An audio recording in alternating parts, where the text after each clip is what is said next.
Hello friends, कैसे हैं आप सब। आज एक नए टॉपिक के साथ फिर से लेकर चलता हूं आप सबको और डिटेल्स में पढ़ेंगे।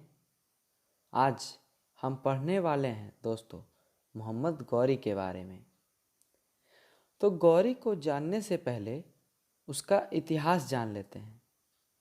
सन 1163 ईस्वी की बात है। एक व्यक्ति था गयासुद्दीन मोहम्मद बिन साम। इसने गजनी के पास गौर नाम की स्वतंत्र रियासत की स्थापना की।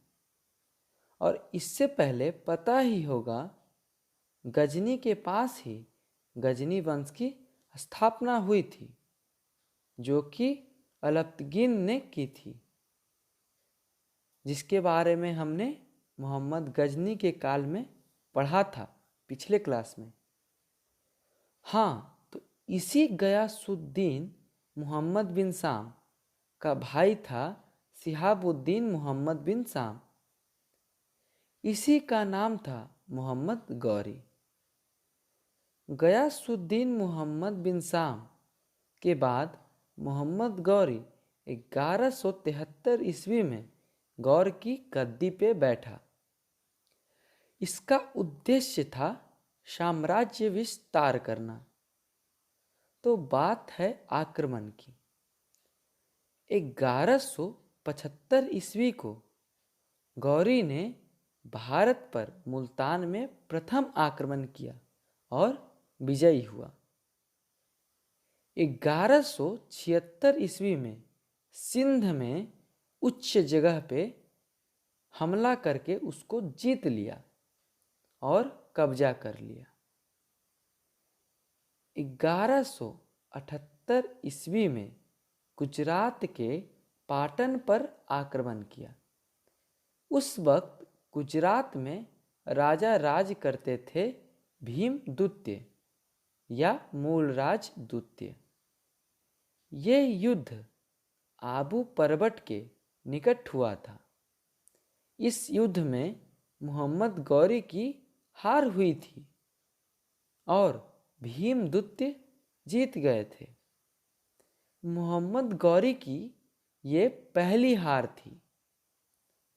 अब 1179 ईस्वी में पेशावर पे आक्रमण करके उसे भी जीत लिया।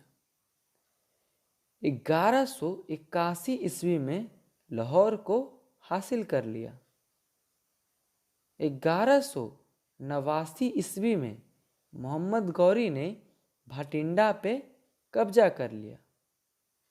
और अब हम आते हैं प्रसिद्ध युद्ध पर, जो कि 1191 ईस्वी में प्रथम तराइन का युद्ध है, जो कि मोहम्मद गौरी और पृथ्वीराज चौहान के बीच हुआ था। ये युद्ध हरियाणा में हुआ था और मोहम्मद गौरी यह युद्ध हार गया था। पर पृथ्वीराज चौहान दयालु थे, इसलिए उन्होंने उसे माफ किया और जाने दिया। यह दूसरी हार थी मोहम्मद गौरी की। फिर 1192 ईस्वी में तराइन का दूसरा युद्ध, जो कन्नौज में हुआ था। इस युद्ध में पृथ्वीराज चौहान और मोहम्मद गौरी के बीच हुआ था। तो हुआ क्या, मोहम्मद गौरी को बुलाया था पृथ्वीराज चौहान का ससुर, जो कन्नौज का राजा जयचंद्र था। उसने मोहम्मद गौरी की मदद की इस युद्ध में, और ये युद्ध पृथ्वीराज चौहान हार गया। 1194 ईस्वी में मोहम्मद गौरी और जयचंद के बीच युद्ध हुआ, जिसमें जयचंद हार गया। मोहम्मद गौरी ने भारत में तुर्की साम्राज्य की स्थापना की और मोहम्मद गौरी को ही वास्तविक संस्थापक माना जाता है तुर्की साम्राज्य का। मोहम्मद गौरी के दो मुख्य गुलाम थे।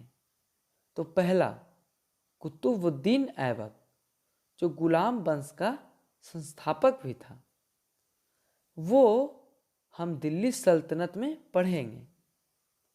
हाँ, तो दूसरा था इख्तियार उद्दीन मोहम्मद बख्तियार खिलजी, जिसने बिहार के नालंदा विश्वविद्यालय को जलाया था और अभी भी उसी के नाम पे बख्तियारपुर जंक्शन है।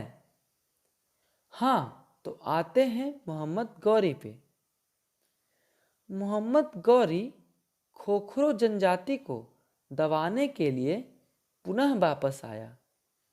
और हाँ, ये खोखरो जनजाति जो कि मोहम्मद गौरी को पूरा परेशान करते थे, परंतु वापस जाते समय सिंधु नदी के किनारे दैमक नाम के स्थान पर 15 मार्च 1206 ईस्वी को मोहम्मद गौरी की हत्या कर दी। तो यही खत्म होता है मोहम्मद गौरी का काल। अगले वीडियो में हम लोग पढ़ेंगे दिल्ली सल्तनत। दोस्तों, इस वीडियो को ज़रूर से लाइक करें, शेयर करें और हमारे चैनल को सब्सक्राइब करें और बेल आइकन दबाना ना भूलें। जय हिंद, जय भारत।